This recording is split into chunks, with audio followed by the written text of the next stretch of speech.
Assalamualaikum warahmatullahi wabarakatuh. Salam sejahtera, salam perpaduan, salam perjuangan, salam Melaka berbau pintar jauh bersih. Sagutu gelai, vanakkam. Semina khairan mani hau ma khaifalikum ana billah. Syukran marairan puaran inturun umdai icaran tacau. Tuan-tuan dan puan-puan, saya Muhammad Anwar Fahmi Haridas bin Abdullah, selaku Presiden Pertubuhan Masyarakat Sivil Negeri Melaka. Saya juga merupakan penganalisis politik. Apapun, pertama sekali, saya manusia biasa. Walaupun tidak berasrat untuk bias dengan sesiapa, tapi saya mengikuti rapat perkembangan politik dan terlibat secara tidak langsung dengan politik di Malaysia. Daripada tahun 1994 sehingga 2021. Antara harapan saya adalah untuk berjumpa dengan Datuk Seri Anwar Ibrahim dan keluarga beliau, khususnya Datin Seri Wan Azizah dan Datuk Seri Anwar Ibrahim. Tujuan utama dari tahun 1994 saya mau berjumpa dengan beliau adalah, walaupun perkara ini tidak ada merit bagi beliau dan beliau tidak gemari dengan persoalan ini, sebenarnya saya mahu mendengar sendiri daripada Datuk Seri Anwar Ibrahim berdasarkan beberapa soalan kepada beliau terhadap pertuduhan al-fitnatul asyadu min akhad, liwat. Walaupun perkara itu adalah perkara yang tidak ada meritnya, tidak perlu dilayan, tapi pada ketika usia saya 19 tahun dan perkara itu berlaku dalam usia saya dalam lingkungan 21 tahun, di mana fitnah ini berjalan dan beliau masuk penjara dan keluar penjara. Pada ketika itu saya mau berjumpa dengan beliau, walaupun saya telah mendapat macam-macam maklumat daripada pihak agensi berkuasa, special branch, daripada pihak-pihak pemimpin politik, orang awam dan sebagainya. Tapi bagi saya seorang yang rasional, sehingga hari ini saya tahu dan saya tidak yakin dengan fitnah sedemikian. Dan saya maklum dengan konspirasi politik. Tetapi yang saya paling sedih adalah, bukan itu saja saya nak fokuskan. Sampai hari ini saya tidak yakin langsung dan saya faham, kalau saya adalah Datuk Seri Anwar Ibrahim dan saya mahu jadi Perdana Menteri, mana mungkin saya mahu melakukan agenda liwat demi liwat, liwat demi liwat, liwat demi liwat di Malaysia ini. Kenapa saya ulang 3 kali? Saya nak bagi faham. Kalau saya nak jadi Perdana Menteri, saya nak jadi ahli parlimen, dalam masa yang sama saya sentiasa melakukan perkara-perkara zina maksiat, tapi dalam masa yang sama nak jadi Perdana Menteri. Logik ke atau tidak? Kalau ya pun saya mempunyai keinginan seks yang luar tabii atau luar biasa, saya mempunyai akal yang cerdik di mana saya boleh ke overseas, saya boleh merantau ke Europe, boleh ke Indonesia, Thailand, dan saya boleh, kalau itulah yang saya mencari, saya boleh mengaburi mata, telinga, deria, sensori rakyat Malaysia. Itu akal cerdik saya kalau betul-betul lah kita nak buat melakukan kerja lanat itu. Tetapi sebenarnya tuan-tuan dan puan, sesiapa yang mempunyai prinsipal, mempunyai dasar warsa perjuangan, mahu menjadi pemimpin, mana logiknya dalam Malaysia dia mahu terus melakukan liwat, mahu melakukan kerja-kerja, disebutnya kerja-kerja zina ini, padahal dia perlu maklum, apabila anda jadi public figure, anda menjadi disebutnya sebagai anda mempunyai reputasi, anda pemimpin, anda pergi mana pun di Malaysia, anda pergi ke mana-mana, kelab malam ke hotel ke, anda pergi ke mana sekalipun, CCTV termasuklah disebutnya sebagai frontliner, dan siapa saja di situ mengenali wajah anda, sebab anda pemimpin yang trending. Logik atau tidak kalau di Malaysia yang dikatakan Datuk Seri Anwar, sebab ada anak muda, ada belia yang sebenarnya dipengaruhi, diberikan disebut agenda setting, teori ini ditanamkan, yang mana Anwar Ibrahim ini bukan pemimpin yang baik, dia peliwat. Jadi saya nak beritahu kepada tuan-tuan dan puan, saya bukan proksi Datuk Seri Anwar Ibrahim, dan saya tak pernah ada ruang dan peluang duduk dengan beliau, berjumpa beliau. Sebab apa? Sebab ini si Kito petualang, baik dalam PKR, baik dalam parti-parti DAP, baik dalam parti tertentu, memang ada, saya tak cakap semua, memang ada segelintirnya mereka bimbang saya jumpa Datuk Seri Anwar, bercakap dengan beliau, atau saya masuk dalam sistem politik Malaysia. Saudara dan saudari sekalian, saya memang pernah duduk dengan UMNO, sebab Datuk Seri Anwar pun asalnya orang UMNO.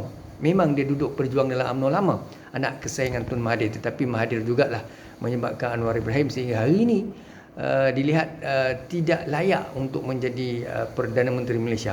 Kalau Tun Dr. Mahathir berjiwa besar dengan satu kerjasama konsensus Datuk Seri Anwar, Pakatan Harapan Tan Sri Muhyiddin Yassin, pada ketika itu Lim Guan Eng Lee Kim Chiang, dan ramai lagi pemimpin, saya yakin dan percaya isu ini dapat ditangani. Maknanya Datuk Seri Anwar akan menjadi pemimpin hari ini. Tapi apa yang kita dapati adalah konsensus itu telah dicabuli dan tidak diberikan hak kepada yang sepatutnya. Maka dengan itu Anwar Ibrahim sehingga hari ini beliau sangat sukar. Dan saya melihat di sini mengapa perlu kita mengasut ataupun kita memberikan maklumat-maklumat fitnah supaya jangan mendekati saya, jangan mendekati banyak lagi lah pemimpin.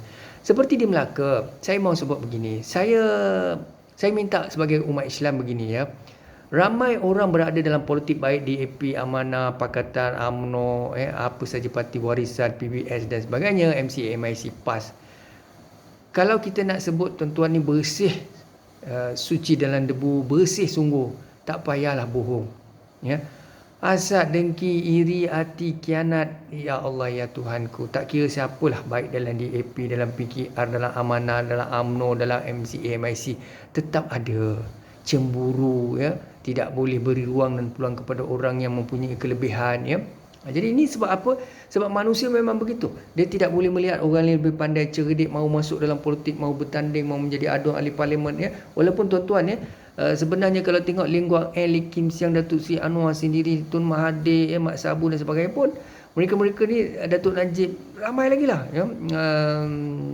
YB Nazir Azriz, ya, Nazir Aziz yang menyatakan beliau mahu meletak jawatan, saya pun mahu melihatlah letak tidak PRU 15 ni. Jadi itulah hakikatnya tuan-tuan dan puan-puan, ya. Jadi bagi saya, Datuk Seri Anwar ni seorang insan yang berjiwa besar. Beliau ni apabila diasut, diberikan kata-kata yang tidak benar, kadang-kadang beliau bimbang sebab beliau banyak kali telah terpengaruh ataupun dizalimi. Sebab itulah menyebabkan Datuk Seri Anwar ni dia bimbang. Tapi itulah saya nak beritahu pada DAP, nak beritahu pada PKR, nak beritahu pada parti-parti amanah ni semua. Kalau betul lah nak reform, kalau betul nak lebih berjaya, jangan jadi Tuhan. Buat kerja manusia. Tuan-tuan dah lama dalam politik, dah macam-macam tuan-tuan dapat. Jadi kalau ada orang lain, ya, insan-insan lain bertaubat nasuha, mau kembali ke jalan yang benar, terimalah. Kalau Allah boleh terima, ya, Ar-Rahmanir Rahim, ya, Tuhan boleh terima. Sebenar-benar taubat adalah taubat nasuha. Apalah dosa dia sangat, ya. Kalau Allah boleh terima, zina sekalipun Allah boleh terima kalau taubat nasuha, ya, taubat nasuha. Kalau mereka melakukan perkara-perkara yang tidak baik, kalau dia bertaubat maka Allah terima. Tapi kenapa angkuh, sombong, yang menyatakan bahawa kita nak berintegriti, kita nak accountability, kita tak nak adun lompat parti dan sebagainya. Buat agreement lah. Aku janji, ya, terima dasar perjuangan dan sebagainya, ya. Kalau tuan-tuan kata orang ni tak betul lompat parti, tuan-tuan pun tak beri ruang dan peluang kepada orang-orang yang ada intellectuality, ya, yang credible intellectual. Tuan-tuan beri peluang kepada orang-orang yang, bukan nak kata dia tak layak lah, ceritanya belum sampai masa dia, dan dia pun tak boleh menangkan parti. Jadi ramai lagi orang-orang yang boleh menangkan parti, tapi tak nak bagi sebab persaingan dalam parti itu sendiri, dan hati tak bersih. Jadi siapa yang bersih sekarang? Jadi sebab itulah saya nak kata kepada tuan-tuan, kalau Pakatan Harapan nak menang, ya, saya melihat Datuk Seri Anwar, saya dah melihat ucapan beliau pada 5 hari bulan 11 2021, ya, tadi dalam siaran langsung dalam FB dan sebagainya. Anwar Ibrahim ni seorang insan yang terbuka, hatinya ikhlas, ya. Beliau mahu membantu. Sebab tu saya kata adun pakatan ni pun, ya, 11 orang beria sangat bersama 4 orang itu menjatuhkan kerajaan Datuk Seri Sulaiman Mat Ali. Tapi lepas tu apabila tak dapat bentuk kerajaan, dah tarik, angkat kaki, dan mulalah dendangkan cerita kata lah, dendangkan cerita pengkhianat lah, apa prinsip lah, ya. Kalau ada prinsip integriti, kenapa terima yang 4 orang tu bersama dengan 11 adun pakatan mahu membentuk kerajaan? Jadi tuan-tuan sendiri pun tak ada integriti. Saya boleh katakan Tuan Adli Zahari sampailah 11 orang, 10 orang tu semua tak ada integriti. Sebab apa? Kalau ada integriti, memang tak boleh terima 4 orang katak ni. Kalau nak kata mereka katak, pengkhianat, beritahu mereka, sorry, kita tak boleh negotiate, biarkan Yang Amat Muhammad Datuk Seri Sulaiman Mat Ali tu teruskan sehinggalah pilihan raya. Kenapa tak buat macam tu? Sebab tu saya kata, dalam satu keadaan boleh halal cara, dalam satu keadaan kita tak boleh halal cara. Jadi inilah saya rasa hati tuan-tuan ni. Sebenarnya tuan-tuan diberi mandat pada 2018 oleh rakyat, termasuk saya lah, ramai lagi lah yang menyokong pakatan ni. Kenapa? Sebab kami nak memberikan pembaruan, mahu melihat apakah pakatan boleh lakukan dengan manifesto yang dijanjikan, pendidikan percuma, minyak diturunkan, tol percuma dan sebagainya. Kita nak tengok, sebab dah lama sangat BN perintah, dan BN ni pun banyak korup dan salah guna kuasa, ya. Jadi saya nak sebut. Jadi itulah saya nak beritahu, dan saya tidak membenci BN ke PH setiap. Bagi saya, mana-mana parti politik adun nak di parlimen, kalau mereka benar-benar berintegriti, berkualiti, berkarisma, tidak ada masalah. Boleh kita pilih mereka, baik pun daripada BN UMNO, tak ada masalah. Tapi masalahnya yang pokoknya, ketua-ketua mereka ini siapa? Siapakah ketua-ketua mereka ni sebenarnya, ya? Dia kata orang Jawa, pentol-pentol, ya. Siapa pentol? Kalau pentol sendiri pun korup, ramai yang korup. Apa yang dipertahankan oleh UMNO dan BN sebenarnya? Ya. Dalam Pakatan Harapan pula saya melihat kepada, minta maaf lah, saya bukan benci DAP, tapi saya melihat DAP ni, dia macam ada satu sifat dominan, ya, keangkuhan yang terlalu tinggi dalam satu isu, tidak mahu beri ruang dan peluang kepada mereka-mereka yang taubat, mereka-mereka yang insaf, mereka-mereka yang mendukung bersama. Dan ada juga pihak-pihak yang tidak ada kesalahan apa-apa, tidak ada jenayah, tidak ada lompat parti, tak ada apa, dan dia memang lantang berani, itu pun DAP tak terima, ya. Jadi pengalaman saya dengan DAP saya tak nak cerita lah, nanti DAP menangis nanti saya cerita, ya. Jadi bagi saya kenal, ya. Jadi bagi saya, kenapa nak benci sangat dengan orang Melayu ni? Saya nak sebut juga, dan orang Melayu pun ada ramai juga benci DAP. Ini pun satu isu lah, ya, kenapa kita perlu membenci ni, ya. Lepas tu kalau kita pernah bekerja dengan UMNO BN, habis dah kita dilabelnya oleh DAP pengkhianat. Saya nak tanya, Datuk Seri Anwar bukan ke orang UMNO begitu lama berjuang dalam UMNO? Dahulu dalam zaman kepimpinan bersama Tun Dr. Mahathir tahun 1996, Datuk Seri Anwar juga dalam parlimen apa disebut ni, menentang DAP dan menentang PAS pada ketika itu. Adakah DAP sudah lupa? Boleh buka rekod. Adakah DAP mahu membenci Datuk Seri Anwar? Kenapa boleh bersama Datuk Seri Anwar? Sebab DAP tahu, tanpa Datuk Seri Anwar, DAP tak boleh jadi jemaah menteri, tak boleh jadi menteri. Sebab perlu sokongan PKR. Begitu juga PKR memerlukan sokongan DAP. Jadi apalah yang kita terlalu sombong, hati kotor sangat ni, ya. Jadi bagi saya, janganlah sombong. Sebab itu bagi saya dalam pilihan raya yang ke-15 ni, PRU, pilihan raya negeri Melaka yang ke-15, saya melihat, sebenarnya saya pun bimbang lah dengan senario politik negeri Melaka dan negara ini. Saya sampai satu tahap tu saya risau. UMNO kalau naik, parti yang korup. Walaupun memang saya sendiri cadangkan letaklah muka baru, golongan integriti, saya bimbang bila kepala dia tu memang dah busuk, dah kotor. Jadi kalau yang bawah-bawah yang bersih ni naik pun, setakat mana dia boleh buat? Saya bimbang nanti besok dia seraplah isu-isu benda yang sama, ya. Tutup mulut, ya, harapkan jawatan, respect presiden, ikut saja cakap kehendak presiden, sebab setiap kali pilihan raya namanya akan ada. Jadi dia tak nak lawan ni, dia tak berani. Ini kita tak nak. Sebab itulah saya bimbang. Pakatan Harapan pula saya bimbang kalau saya melihat kepada, minta maaf lah, ya, bagaimana Tuan Adli Zahari, ya. Kita tahu, memang saya sendiri tahu apa berlaku. Sebab memang jelaslah DAP antara parti yang paling kuat, ya. Jadi apabila DAP bersama, DAP ni pula hati kecil. Jadi masalah Adli Zahari ni terpaksa ikut. Walaupun Tuan Adli memang bukan takkan mengaku dan sebagainya, tapi hakikatnya kami nampak benda tu. Bukan kami dengki, kami nak jatuhkan Tuan Adli Zahari. Kalau tanya saya, banyak kali saya kata calon yang paling popular, yang paling berkualiti, paling amanah Adli Zahari. Kalau dibandingkan dengan UMNO, BN dan Perikatan Nasional PAS dan sebagainya, saya rasa yang paling popular Adli. Tetapi adakah Adli akan dapat ruang dan peluang? Adli akan menang persoalannya. Jadi sebab itulah saya kata DAP ni antara parti yang paling kuat. Kalau DAP lemah, tak ada siapa nak sebut nama DAP. Saya nak beritahu, kalau DAP tu tidak kuat di negeri Melaka, kuat tu bukan dia boleh menang. Dia setakat macam memberi kemenangan lah, top up. Tapi kalau DAP betul-betul kuat, dia akan dominan terus. Tapi DAP tidak juga. DAP kita faham lah, dia kawasan-kawasan kubu kuat dia boleh menang. Begitu juga UMNO. UMNO pun sama, kawasan Melayu dia boleh menang, kawasan Cina dia tak boleh menang.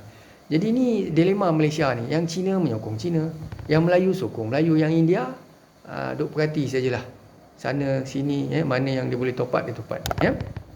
Jadi itulah saya melihat sebenarnya kenapa saya risau. Sebab saya seorang yang mempunyai prinsip integriti. Saya tubuhkan NGO pun untuk saya bersuara, bercakap. Kerana kalau saya tak ada NGO, saya tak boleh bercakap. Saya diugut, diancam, diberi tekanan, dikatakan macam-macam lah, dihalang secara halus, secara lisan, secara langsung dan tidak langsung. Makanya apabila saya mewujudkan NGO ni, saya bebas memberi pandangan yang berintegriti, beraccountability, membantu PDRM, membantu agensi penguasa, membantu kerajaan, membantu pembangkang, membantu kementerian-kementerian jabatan, memberi pandangan federal, state, local government.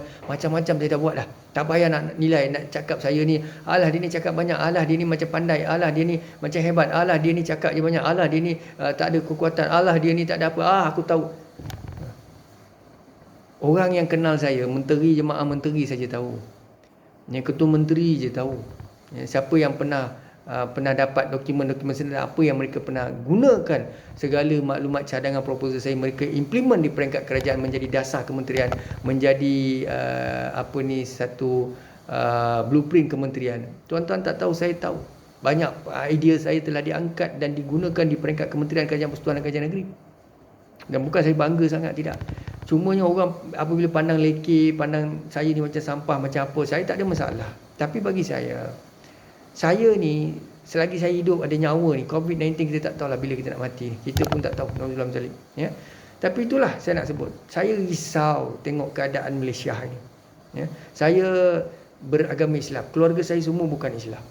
Saya seorang memeluk Islam. Saya sedih tau. Saya sedih tengok sarjana, profesor, ulama, ustaz, imam. Saya cakap terus terang. Saya nampak dan saya melihat. Saya revert ni kerana Allah, kerana Islam, kerana masyarakat Islam di Malaysia. Tetapi bila saya melihat politik Malaysia, ketua jabatan, pemimpin-pemimpin ulama dan sebagainya, saya rasa trauma dan saya rasa sangat sedih. Macam ini ke majlis fatwa, macam ni ke mufti, macam ni ke ulama, macam ni ke ustaz, macam ini ke sarjana, macam ni ke sekolah. Kenapa saya cakap macam tu? Sebab bagi mereka, pemimpin yang korup, melakukan rasuah dan sebagainya, mereka senyap. Malahan mereka lagi takut daripada DAP, daripada takut kepada pemimpin kleptokrat yang melakukan rasuah, salah guna kuasa, yang kes banyak-banyak ni, tuan-tuan.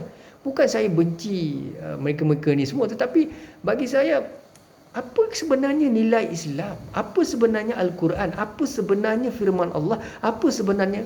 Sampai bila kita nak macam Islam dan Melayu jangan disamakan. Tapi majoritinya Melayu dan Islam, pemimpinnya Melayu. Harta aset tabung haji diselewengkan, songlap. Aset Mara, Felcra dijual. Macam-macam rasuah. Orang Malaysia dana kes ni macam tak ada sifat malu tau. Jenayah bukan sikit punya jenayah. Jadi apa yang perlu saya lihat? Adakah saya perlu diam, tutup mulut dan saya mati macam tu je? Semua rakyat Malaysia perlu macam tu. Dan orang yang melakukan kezaliman, rasuah, salah guna kuasa, bermahal rajalela. Kami hidup susah, rakyat Melayu, India, Cina, Sabah, Sarawak, Karazan, Portugis, kita susah, orang asli. Kita susah. Yang kaya mereka, yang duduk dalam politik mereka bertahun-tahun, jadi ahli parlimen, jadi adun, dapat itu, dapat gelaran tansi, apa semua, bukan main lagi. Alah, rakyat pengundi dia orang ni bukan apa. Kita cakap macam ni, kita provoke mereka. Kita janji BRIM, kita janji itu, kita bagi duit ni, kita bagi itu, kita bagi ni. Habislah mereka ni bukan susah sangat lah. Kita kenal, kita orang lama dalam politik, kita tahu. Dia orang marah apa sekejap aja, jangan risau. Kita letak orang muda, kita letak orang baru. Kita letak lawyer, engineer di PRU, di Pilihan Raya di Negeri Melaka dan PRU 15, maka rakyat akan undi kita punya, jangan risau. Macam ni ke mentadbir Malaysia ni? Ya. Sebab itulah tuan-tuan dan puan, saya tak tahu nak cakap apa. Saya penat sebenarnya, penat. Kadang-kadang saya memikirkan adakah perlu saya tinggalkan Malaysia ni. Saya pergilah luar negara, saya hidup di situ. Saya sangat sedih lah dengan umat Islam. Minta maaf lah. Walaupun sebenarnya memang saya melihat memang tidak perlulah kita menyalahkan Islam itu. Tetapi saya tidak menyalahkan Islam. Tapi majoriti Islam menyebabkan saya sangat sedih. Sangat sedih. Dan saya kesal. Di pejabat agama berasuah, tak mau dengar cakap. Bila kita tegur, kita nasihatkan, kita beritahu.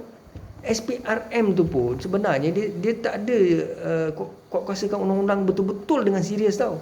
Kalau betul-betul dia buat, memang ramai kena cekup, kena tuduh. Datuk Hayuk Khan Maidin Picih menyatakan bahawa memang ulama ustaz-ustaz paling ramai rasuah. Ini bukan saya cakap, bukan dengar cakap, bukan Alfitr Datuk Syarif bin Ahad. Memang kita ada diri, ada mata, telinga, semua kita dengar. Itu video tu memang ada, boleh buka, dengar 3 kali, berapa ratus kali boleh dengar. Kita Allah bagi diri, mata apa semua. Betul, kita boleh dengar video tu. Datuk Hayuk Khan Maidin Picih cakap, ustaz paling ramai rasuah. Pemimpin politik pergi luar negara, pergi umrah, pergi haji, minta ampun, taubat kepada Allah, balik Malaysia melakukan rasuah. Ini ke keadaan Malaysia? Sebab itulah saya nak libatkan diri dalam politik, menjadi adun nak di parlimen. Tuan-tuan ingat saya gila kuasa? Tuan-tuan ingat saya ada niat tak baik ke? Tak ada. Saya penat daripada tahun 1994 saya bekerja seperti wakil rakyat, mengangkat, memperjuangkan isu rakyat, mengangkat isu rakyat, membuat surat, membawa pembangunan, macam-macam lah saya buat. Penat saya nak bercakap ni. Tapi kadang-kadang saya rasa baik aku jadi ahli parlimen dan adun. Tapi siapa nak bagi ruang dan peluang? Jadi sampai tahap tu saya fikirkan apa nak jadi dengan Malaysia ni. Saya memang kesian dengan Datuk Seri Anwar itu. Ya. Dia sebenarnya insan yang baik. Terus terang saya katalah. Ya. Walaupun saya tak pernah duduk dengan dia, saya pun tak harapkan ganjaran dia. Dia baik sebenarnya. Tetapi itulah, dia terpaksa dengar pandangan DAP, pandangan Rafizi Ramli, pandangan itu. Rafizi pun ketuk bos. Ya. Rafizi, YB Rafizi.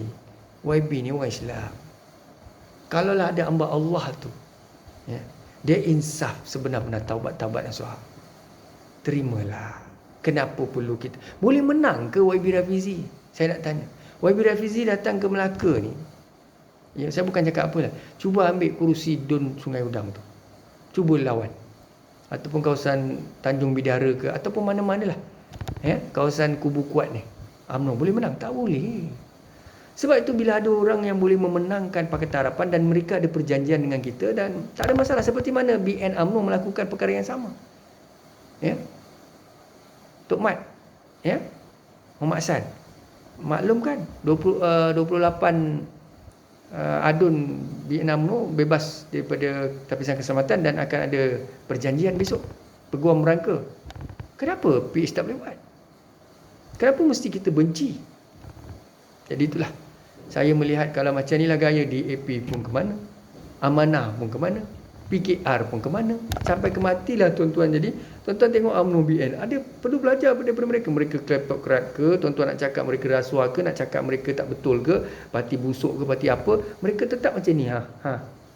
Mereka lalan mereka yang menang.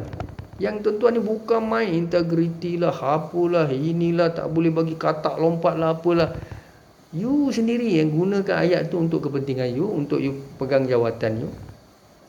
You pun bila orang menyokong you, oh ya kita tolak kata-kata, padahal you nak mempertahankan kursi, cuba you letak kursi. Saya nak beritahu lah semua orang DAP letak kursi, orang PKR Amanah letak kursi, bagi muka baru. Nak bagi? Takkan bagi juga. Dekat situ kita nampak hati tuan-tuan ni macam mana. Sebab tu bagi saya, ada kalanya kita perlu berfikir cara BNPK. Yang tak baik tu jangan fikirlah. Yang mana baik tu mereka boleh bersatu. Macam mana mereka boleh turun padang. Presiden UMNO cakap, Datuk Seri Zahid Hamidi boleh dengar tau. Padahal Datuk Zahid ni macam-macam kes, macam-macam skandal. Tapi Semua orang boleh dengar cakap dia. Malu apa bosku? Ya Allah, jangan main-main dengan bosku. Bukan main lagi, orang sayang dia. Nampak tak? You all berintegriti apa ni, berapa kerat nak sokong you. Macam-macam orang maki you. Jadi bagi saya beginilah. You nak pegang integriti ke, nak pegang apa, memanglah saya pun pegang integriti. Tapi bagi saya, bagi orang yang sebenarnya tak ada pertuduhan mahkamah, dia tak ada jenayah, dia minta ampun, maaf dan sebagainya, nak berjuang, saya agreement dengan ketat. Sebab dia antara orang boleh menyumbang kepada kemenangan. Jangan sombong lah. Jadi cukup-cukuplah memfitnah saya dengan Datuk Seri Anwar. Baik dalam PKR, saya tahu daripada Melaka pun ada yang sampaikan pada Datuk Seri Wan Azizah, sampaikan pada Datuk Seri Anwar Ibrahim. Saya tahu semua tu. Sebab tu Datuk Seri Anwar ni, dia bukan tak kenal saya tau. Saya yakin dia kenal saya, dia tahu, dia tengok video saya. Tapi dia jadi tak berani ni sebab ni lah. Ini jenis-jenis manusia jelmaan iblis ni. Dengan hati Yahudi ni semua. You tahu tak, bila saya duduk dengan orang baik-baik ni, apa akan berlaku? Sudah pasti saya perkasakan orang baik. Kenapa orang tak nak saya naik? Kenapa orang tak nak saya dekat dengan Anwar Ibrahim dan sebagainya? Sebab apa? Orang takut. Inilah sebab bila kebaikan itu bergabung dengan kebaikan, banyak peristiwa baik akan berlaku. Jadi tuan-tuan dan puan, saya nak duduk di mana? Saya tak boleh duduk dengan UMNO sebab saya bukan Melayu. Sebab UMNO parti memang dia untuk Melayu. Kalau saya jadi ketua UMNO bahagian besok, nanti ada pula satu hari nanti keluarlah itu Anwar Fahmi tu keling. Saya dah dengar benda tu. Memang dulu pun saya dikatakan begitu, walaupun saya aktif dalam UMNO pemuda dulu. Saya dikatakan keling. Macam mana? Kalau saya jadi jemaah menteri besok dalam UMNO pun, besok saya kena pecat sebab keling. Jadi itulah tuan-tuan dan puan. Saya bukan cakap apalah. Kadang manusia ni pandang kulit, kaum, agama. Ini susah. Sebab tu saya seorang yang fleksibel. Saya memang sama dengan konteks Kerajaan Pakatan Harapan dan Barisan Nasional. Tahu tak, Kerajaan Barisan Nasional tu dia tidak asabiah.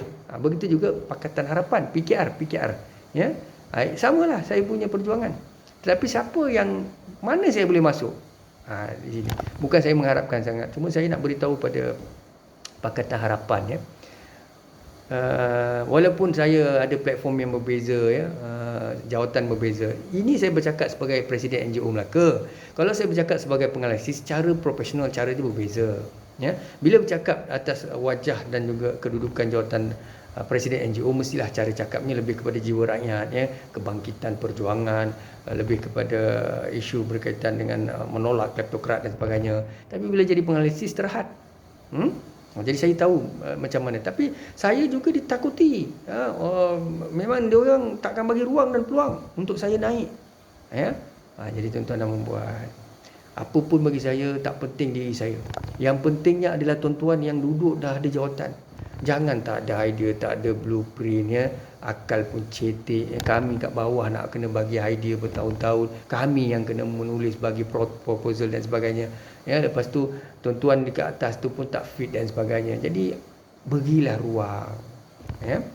Jadi apa pun bagi saya, saya melihat di Melaka ini, memang saya dah sebut tadi, saya tengah tunggu senarai lah. Saya tengok DAP dah ada 8 adun, 2 muka baru. Tapi saya melihat DAP mungkin boleh kalah 2 kerusi atau 3 kerusi. Paling tidak 2 kerusi hilang lah.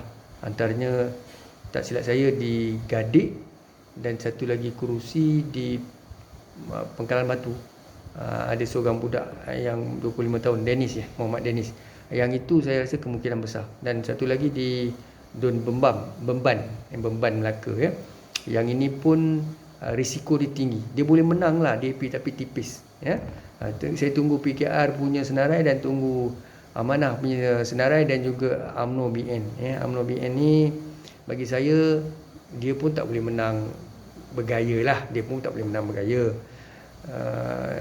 Cuma bagi saya muka baru kan. Kalau dia letak muka lama memang lagi susah menang tipis tu.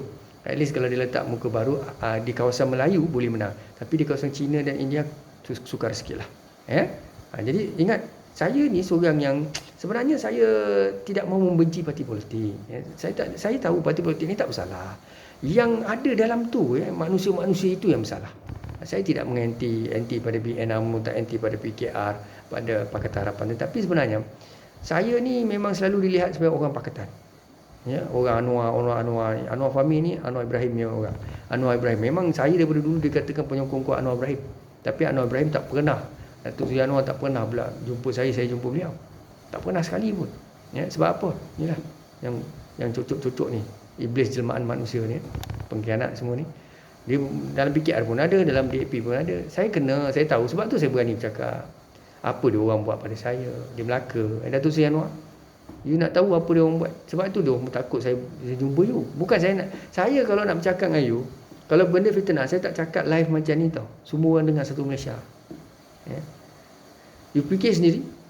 Ya. Kalau orang nak ada niat jahat dengan you, dia takkan buat live macam ni. Ya, orang yang fitnah, liwat dan sebagainya, konspirasi, dia takkan keluar dulu.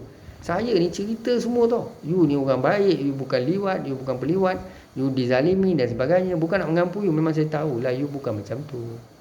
You ada isteri Datuk Seri Anwar, you ada anak yang pakai tudung labu dan sebagainya. Mana ada isteri nak terima suami peliwat?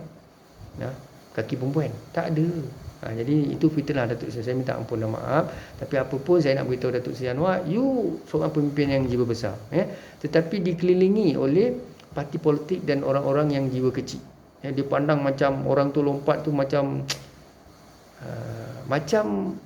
tak pernah berlaku lah kan dalam hidup.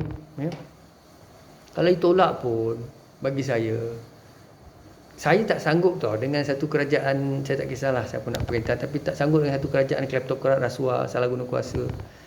Saya rasa hipokrit sangatlah kerajaan ni. Kerajaan yang zalim ni memimpin. Jadi sebab itulah saya tak tahu siapa nak menang. Saya pun tak tahu. Tapi saya yakin dan percaya kemenangan ini tipis, sangat tipis. Dia tak boleh dapat majoriti besar. Baik BN, PH, cuma konsepnya sama dalam pilihan raya ke-15 di Malaysia. Kita tak tahu apa akan berlaku lah. So apa pun bagi saya, BN atau PH tak akan dapat solid majority, 2/3 yang kuat, 130 undi dan sebagainya seperti di federal. Tipis lah 115, 14 macam tu. Di negeri Melaka pun sama. Jadi bagi saya, semua orang nak jadi ketua menteri ni. Adli Zahari, Tuan Adli nak jadi, siapa lagi, YB Idris Harun nak jadi, Abdul Rauf Yusof nak jadi, Rafiq pun nak jadi, semua nak jadi. Semua ada cita-cita. Masing-masing ada mereka punya agenda dan mereka punya sebab. Kita nak ni, sebenarnya kita nak berjuang, kita nak selesaikan masalah. Kalau letak saya pun bukan cakap itu sebenarnya. Saya nak selamatkan Melaka. Sebenarnya saya nak pastikan Melaka ni membangun, saya nak pastikan tidak ada. Tapi kalau tengok saya memang takkan korup lah. Jujur saya katakan, saya takkan korup. Saya tidak terlibat dalam rasuah dan salah guna kuasa. Saya memang adil untuk semua kaum. Bukan saya nak jadi CM tau. Jangan pula ni ada syaitan-syaitan iblis yang tumbuk ni nanti tu cakap dia ni berangan, ni tak betul ni, mental ni manusia ni tu hati busuk ni. Kalau dia tengok kita membongkar rasuah, salah guna kuasa, ketirisan, dia nampak kita membantu orang rakyat dan sebagainya, kita mula ada pengaruh, dia tak boleh tengok, dia gunalah macam-macam cara fitnah dan jatuhkan kita. Baik, bidak syukran dan waalaikumsalam. Assalamualaikum warahmatullahi wabarakatuh. Undi parti yang betul, wakil rakyat yang betul, yang berkualiti, berintegriti di Melaka. Jangan lupa 16 hingga 20 hari bulan November 2021 ya. Bidak syukran dan waalaikumsalam. Assalamualaikum warahmatullahi wabarakatuh.